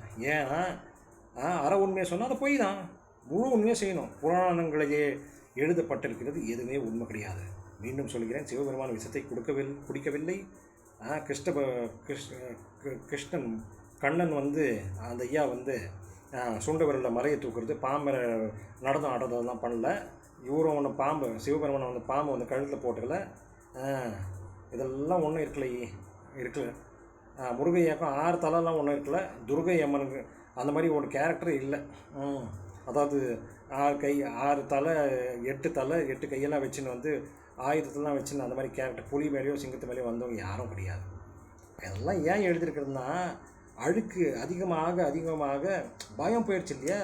இஷ்டத்துக்கும் வாழ்க்கையை வாடுறது, பிறரை பிடிச்சி பிடுங்கிறது, கொலை பண்ணுறது, அதெல்லாம் நடந்த பிறகு ஒரு பயம் வரணுன்றதுக்காக ஞானம் உள்ளவர்கள் துர்கையம்மன் வருது, தவறு செய்தால் கண்ணை குத்துது, சூரசமானம் பண்ணார் ஒரு பிறவியா, நீ தவறு பண்ணால் இன்னும் கண்ணை குத்துவாருன்னு அது சொல்கிறதுக்காக சும்மா அப்படிலாம் எழுதுது. உங்களை கட்டுப்பாடோடு வச்சுக்கிறதுக்கு தான் இந்த மாதிரிலாம் சொன்னாங்கய்யா, வேறு ஒன்றும் இல்லை. நீங்கள் கேடுகெட்ட போகாமல் கண் மூடி இருக்காமல் கண் திறந்து கடமைகளை தூய்மையாக அன்புக்காக செய்து கொண்டே வந்திருந்தால் இந்த மாதிரிலாம் புராண கதைகளை சொல்லியிருக்க மாட்டார்கள். உங்களை கட்டுப்பாடோடு வைத்துக்கொள்ள தான் இந்த புராண கதைகளை எப்படியெல்லாம் கேரக்டர்லாம் உண்டாக்கி எழுதுது. எந்த பெண்ணாவது 5 பேரை கட்டிக்கணும்னு நினைக்குமையா? அது எப்படி திரௌபதி மகாபாரதத்தை மட்டும் 5 பேரை கட்டிக்கிச்சு? எந்த ஆம்பளையாவது ஒரு பொண்டாட்டி ஷேர் பண்ணிக்குவானா? சி, அசிங்கமாக இல்லை? இது நம்ம கலாச்சாரம் தான். இதை தான் சொல்லிக் கொடுக்குறீங்களா பசங்களுக்கு? வேறு எபிசோடாக எடுத்து போடுறீங்களா? இதையா பார்க்குறது? சரியான என்ன மாதிரி குழந்தையா இருந்தால், அம்மா ஏம்மா 5 புருஷனை கட்டினுக்குது, நீ ஏம்மா கட்டிக்கலான்னு கேட்கணும். ஆமாம், என்ன மாதிரி புத்திசாலி பிள்ளைங்க புத்திசாலியாக இருக்கணும். எதையும் நம்பக்கூடாது. புராணங்களை நான் நம்பவே இல்லை. தெரிஞ்சிச்சு என்ன பராசக்தி என்னை வச்சிருந்ததே அப்படி தான், சின்னதாக எதுவுமே நம்ப மாட்டேன். நான் குரு சொல்கிறது எதுவுமே நம்ப மாட்டேன். நான் பிரயோகம் செய்து இதை உண்மை என்று அறிந்தால்தான் நான் ஒற்றுக்கொள்வேன். அதுதான் மெக்காலே சிஸ்டமில் நான் சக்ஸஸ்ஃபுல்லே ஆகலை. நேஷ்னல் காலேஜ் 2nd PUC கர்நாடகாவில் பெங்களூரில் நேஷ்னல் காலேஜ் ஜெயினுக்குள்ளே சேர்ந்தேன். 1st PUC டைம் பாஸ் பண்ணேன். ஏன்னா அது பிடிக்கவே இல்லை கல்வி முறை எனக்கு. 2nd PUC இதெல்லாம் நம்மளுக்கு ஒத்து வராதுடா, இசை காலேஜ் சேர்ந்துக்கலாம். இசை காலேஜ் 17 வயசில் விட்டுட்டு காலேஜ் விட்டேன். நான் போக மாட்டேன், எனக்கு இதெல்லாம் பிடிக்கல, எனக்கு இசை காலேஜில் போடுங்கன்னு சொன்னேன். பயந்துட்டாங்க. நீ மிடில் கிளாஸ்ரா, நீ இதெல்லாம் நம்மளுக்கெல்லாம் ஒத்து வராது, நீ காலேஜுக்கு போய் தான் ஆனோன்னு சும்மா 1 வருஷம் வீட்லேயே இருந்தையா. என் உடல் ஆரோக்கியம்லாம் போச்சு, எல்லாம் கெட்டு போச்சு. இசை காலேஜில் சேர்க்கல இவங்க, பயந்துட்டாங்க. என்ன பண்ணுறது, பாவம் இவங்களுக்கு வீடு கட்டிட்டு அப்புறம் அப்பா லோனெல்லாம் கட்டியிருந்தார். மிடில் கிளாஸ் வேறு. ரகுமான் மாதிரி ஏஆர் ரகுமான் மாதிரி ஆக மாட்டேன்னு அவங்களே நினச்சிட்டாங்க. அப்படிலாம் கிடையாது, எந்த பிள்ளையும் ஆகலாம். இளையராஜா மாதிரி எந்த பிள்ளைக்கும் ஆகிறதுக்கு எல்லாம் hardware and software talents everything is there. All knowledge is within, all power is within, the ultimate is within. யார் வேணாலும் எதனா ஆகலாம். ஒரு வாட்டி முடிவெடுத்துட்டா அவ்வளோதான். அந்த ஆதிசக்தியை பிள்ளை நீ இது இஷ்டப்படுறியா ஆக போகணும் விட்டுரும். The free will is there for every one to free to become any one. Rahman மாதிரி ஆக மாட்டேன்னு முடிவு வச்சுட்டாங்க. அதெல்லாம் கிடையாது, என்னால் முடியும். வாய்ப்புகள் கிடைச்சிச்சு அவருக்கு. அது மாதிரி சூழ்நிலை அமைச்சு ஆகிட்டார். அதே சூழ்நிலை வேறு ஹார்ட்வேர் அண்ட் சாஃப்ட்வேருக்கு கொடுங்க, அதுவும் ரஹ்மான் மாதிரி ஆகிடும், இல்லை இளையராஜா ஐயா மாதிரி ஆகிடும், அனிருத் ஆகலையா, வித்யாசாகர் ஐயா ஆகலையா, எத்தனை இசைய அமைப்பாளர்கள் என்ன அருமையான இசையை செய்கிறாங்க. யுவன் சங்கர் ராஜா அகதா என்ன அந்த வெஸ்டர்ன் டியூன்கள்லாம் கேட்டால் அப்படியே என்ன நல்லா இருக்குது அவர் இசையமைக்கிறதெல்லாம். ஹாரிஸ் ஜெயராஜ் ஐயா கூட நல்ல நல்ல பாட்டுகள்லாம் இசையமைச்சிருக்காரு. எல்லாம் நல்லா தான் இருக்குது. அந்த மாதிரி தான் எடை போடக்கூடாது. என்ன பண்ணுறது, என் தாய் தந்தைக்கு வருமானம் கம்மி, மிடில் கிளாஸ் மைண்ட் செட்டு வேறு எல்லாருக்கும் தான் இருந்திருக்குது அந்த காலத்தில். அதுலேயே எங்கள் அப்பா, நான் 13 கிட்டார் கேட்டேன், 13 வயசில், 16 வயசில் வந்து அவர் கிட்டார் வாங்கி கொடுத்தாரு. 3 வருஷம் வேஸ்ட் ஆகிடுச்சியா. இந்த வாங்கி கொடுத்தாரா இல்லையா? என் பக்கத்து வீட்டில் எல்லாம் பிராமணர்கள், நாங்கள் பிராமணர்கள் கிடையாது, அசைவம் நாங்கள். ஆனால் அப்பா அப்போவே அசைவத்தெல்லாம் கட் பண்ணிட்டார். இதெல்லாம் நல்லது இல்லைப்பான்னு. பானிபூரி சாப்பிட கூட சரியில்லைன்னு சொன்னார். அப்பா அவர் மேலே கொஞ்சம் கோவம் வச்சு, பார்த்தியா அப்பா பானிபூரி கூட சாப்பிடக்கூடாதுன்னு சொல்கிறாருன்னு. அதுலேயும் ஒரு காரணம் இருக்குதியா, அதிகமான உப்பு, அளவுக்கு மீறினால் அமிர்தமும் நஞ்சு. அவருக்கு தெரிஞ்சு தான் சொல்லியிருக்காரு. ருசியும் அளவோடு தான் இருக்க வேண்டும். அதிகமான ருசி சும்மா நெய்யை ஊற்றுறது, ஏன்னாப்பா பன்னீரை அதிகமாக போடுறது அளவையா, இது வயிறு. கன்னடாவில் கூட சொல்லுவாங்க, இதே ஹொட்டேனா கண்ணம்பாடி கட்டேனான்னு. இதான் குப்பை தொட்டியாடா, குப்பை தொட்டியான்னு கே, இது குப்பை தொட்டி இல்லைங்க, இது கடவுள் பட்டி. இந்த வயிறு அதுக்கு எது போடணுமோ அதுதான் போடணும். இது தெய்வீக எந்திரம், எவ்வளோ கொடுக்கணும் அவ்வளோதான் கொடுக்கணும். அதிகமாக கொடுத்துட்டா அவ்வளோதான், உயிர் சக்தி அதிகமாக வீணாகுது. இன்னொன்று சொல்லிடுறேன் ஐயா, நமக்கு இருக்கிறது பராசக்தி ஒன்று தான் உள்ள. இதயத்தை துடிக்கிறதுக்கு வேறு சக்தி, வேறு டிபார்ட்மெண்ட்டு, வேறு பேட்ரி, கண் பார்வைக்கு வேறு பேட்ரி, அதெல்லாம் கிடையாது. ஒரு சக்தியை வைத்து கொண்டு தான் பராசக்தி இதயத்தையும் துடிக்க. அதுதான் அற்புதமே. ஒரே சக்தி தான் பராசக்தி. செல்லேருந்து தொடங்கி சிந்தனை வரைக்கும் கோடிக்கணக்கான செல்களிலே அந்த சக்திகளெல்லாம் வைத்துக்கொண்டு உணவிலிருந்து, சூரிய ஒளியிலேருந்து, பஞ்சபூதத்திலேருந்து எடுத்துக்கிற சக்தியும், அன்னை கொடுக்குற அன்பிலேருந்து எடுத்துக்கிற சக்தியும், தாய்ப்பால்லேருந்தும் எடுத்துக்கிற உன்னதமான தாய்ப்பால்லேருந்து எடுத்துக்கிற சக்தி, தேங்காய் பால்லேருந்து எடுத்துக்கிற சக்தி, எந்த உணவுலேருந்தும் வர சக்தி பராசக்தி. பராசக்தியை தன்னைத்தானே வெவ்வேறு சோர்ஸ்லேருந்து எடுத்து அதை மீண்டும் பராசக்தியாக செல்களில் வச்சுக்குது. அந்த பராசக்தி தான் எல்லா லீலைகளும் நடத்துது. ஒரே பராசக்தி தான். நூற்றுக்கணக்கான ஆயிரக்கணக்கான மெட்டபாலிக் ஆக்டிவிட்டீஸ் உடலிலே நடக்கின்ற லீலைகளை அந்த ஒரே பராசக்தி தான் நடத்துகின்றது. அதே பராசக்தி தான் இந்த அகிலத்தையே நடத்துது. அகிலத்தை நடத்துகின்ற அந்த பராசக்தி தான் இந்த உடலையும் ஆன்மாவையும் நடத்துகின்றது. கடவுள் தான் நடத்துகின்றது. நீங்கள் தூய்மையான நிலையை அடைந்து விட்டால் நீங்கள் அறிவீர்கள், அந்த பிரம்மத்தில் இருக்கின்றதான் இந்த உடலிலும் இருக்கின்றது. இதை அறிந்தால் அந்த பிரம்மத்தை அறியலாம் என்று நீங்கள் புரிந்து கொள்வீர்கள். இதைத்தான் குருகுலத்தில் சொல்லிக் கொடுப்பது. இந்த பிரம்மத்தை அறிய வேண்டும் என்றால் இதை அறிய வேண்டும். முதலில் இதுக்குள்ள தியான முறையில் கற்றுக்கொள்ள வேண்டும், பிரயோகம் செய்து கற்றுக்கொள்ள வேண்டும். குரு சொல்வதெல்லாம் நம்பிவிடக்கூடாது. பிரயோகம் செய்து குருகுலத்திலே குருமார்கள் அன்பா தாய் தந்தை போல குருமாதாவாக குருபிதாவாக உண்மையை அறிகிற கல்வி முறையை கொடுத்து பிரயோகம் செய்கிற இடமும் நேரமும் கொடுத்து அன்பும் கொடுத்து போய் பிரயோகம் செய்து கொண்டு வா. நான் சொன்ன உண்மைகளை நீ அறிந்தாயா, உண்மையை அறிந்து கொண்டு வா, நான் சொன்னது உண்மையா இல்லையா தெரிந்து கொண்டு வா என்றுதான் நேரத்தை கொடுத்து அனுப்புவார்கள். ஒரு செடியை பற்றி சொன்னாலும் அந்த செடியை பார்த்து இதுதான் உண்மையா இல்லையா, இதில் மூலிகை குணங்கள் இருக்குதா இல்லையான்னு பிரயோகம் பண்ணி உண்மையை அறிகிற space and time they use to give. நேரமும் இடமும் கொடுத்து போய் தெரிஞ்சிடுவான்னு தான் சொல்லி அனுப்புவாங்க. Practically on the field, go and see for yourself. இதுதான் உண்மையான கல்வி முறை. சிற்பக்கலையா நீயே செய்ய, பாட்டரி நீயே செய்ய, இதுதான் முறைகள். These are the laws, these are the ways. இப்படி தான் நீ அளக்கணும், இப்படி தான் நீ இந்த கருவியில் எடுத்து இப்படி செய்யணும், இந்த அளவோடு செய்யணும். பிரயோகம் பண்ணு, சிற்பத்தை உண்டாக்கு, ஓவியத்தை படிச்சுப்பாரு, கவிதையை எழுது, இசைக்கருவியில் இப்படி தான் செய்யணும். இதை எடுத்துக்கோ. விவசாயம் இப்படி தான் பண்ணணும்.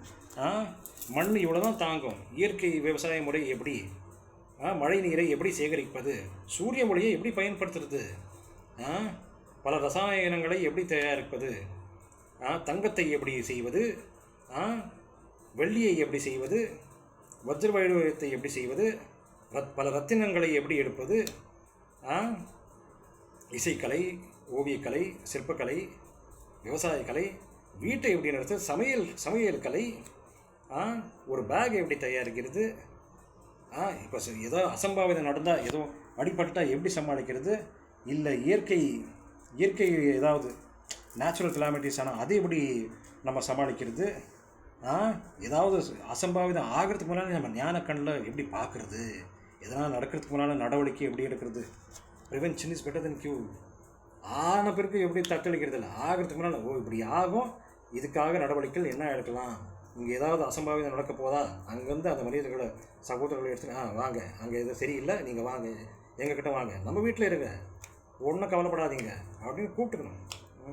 இப்போ அப்படி தான் நடக்க போகுது. அங்கங்கே அஸ்ஸாமில் ஆகிடுச்சு, ஈஜிப்டில் ஆகினுக்குது, கேரளாவில் ஆகுது. அதெல்லாம் ஆகிற வரைக்கும் சும்மா வேடிக்கை பார்த்துக்காதீங்க. வேடிக்கைப்பண்ணூரில் வந்திருக்கிறேன் நான், திருவண்ணாமலையில். வேடிக்கை பார்க்காதீங்க, விழித்துக்கொள்ளுங்கள். வி ஃபார் விவேகம், வி ஃபார் விழிப்புணர்வு. இது வினோதமான வாழ்க்கையா? ஆமாம், விழிப்புணர்வோடு வாழணும். சகோதரர்கள் அங்களுக்கெல்லாம் ஜப்பானில் இருக்கிறவங்க சகோதரர்கள்லாம் ஒன்றும் சேஃப்டி கிடையாது. அவன் வாழ்க்கை எங்கெல்லாம் நடக்குதுன்னு தெரியும் உங்களுக்கு. சர்வே எடுங்க, சேட்டலைட்டை சும்மா அனுப்பிச்சிக்கிறீங்க, சர்வே எடுங்க, எங்கெல்லாம் விபத்துகள் நடக்க போகுது தெரியும் உங்களுக்கு, டேட்டா இருக்குது. அந்த டேட்டா எடுங்க, எங்கெங்கெல்லாம் அசம்பாவிதம் நடந்திருக்குது, எங்கெல்லாம் பூகம்பம் நடந்திருக்கு, குஜராத்லையா நடக்க போகுதா ஸ்டடி பண்ணுங்கள். அந்த சகோதரர்கள்லாம் எடுத்து வேறு இடத்த போடுங்க. ஜனத்தொகை எங்கே கம்மியாக இருக்குது அங்கே எடுத்து போடுங்க, வசதிகள் எங்கே அதிகமாக இருக்குது அங்கே எடுத்து போடுங்க. ஆமாம், ஜனத்தொகை அதான் காமன் சென்ஸ் யூஸ் பண்ணணும். ஜனத்தொகை கம்மியாகுதுடா, எடுத்து அந்த நாட்டில் போடுறோம், அங்கே வசதி இல்லைன்னா அங்கே மறுபடியும் பசி பண்ணி திண்டாட்டம் தான். கூடாது. விழிப்புணர்வோடு நாம் செய்கிற செயல்களெல்லாம் நல்வாழ்வகத்துக்காகவே செய்தால் போதும். ஒரே ஃபார்முலா தான். எந்த சங்கல்பமும் சிந்தனையும் செயலும் நல்வாழ்வகத்துக்காக, சந்தோஷத்துக்காக, ஆனந்தத்துக்காக செய்கிறீர்களோ, அன்புக்காக செய்கிறீர்களோ அது நல்ல செயல். இல்லை என்றால் செய்யக்கூடாது. கண்ணை தயாரிக்கிறது நல்வாழ்வகத்துக்காக செய்யக்கூடாதியா? அந்த அறிவு இல்லைனா என்ன இன்ஜினியர் நல்ல டிசைன் போட்டுக்கிறான், எதுக்கு போட்டுக்கிறது? டேஞ்சருக்காக போட்டுக்கிறான், டிஸ்ட்ரக்ஷனுக்காக. அவனா இன்ஜினியரா? இஞ்சி தின்ன மங்கியவன் கூடாது. அதுதான் சங்கல்பமும் சிந்தனையும் செயலும் நல்வாழ்வகத்துக்காக, அன்புக்காக செய்தால் அது நன்மை, இல்லை என்றால் தீமை. இதுதான் அறிவு. ஒரே ஃபார்முலா. 10 ஃபார்முலா யூஸ் பண்ணக்கூடாது. ஒரு ஃபார்முலா யூஸ் பண்ணி வாழ்க்கை வாழுங்க. பேரின்பத்தோடு, ஆரோக்கியத்தோடு, புன்னகையோடு வாழுங்க. நன்றி.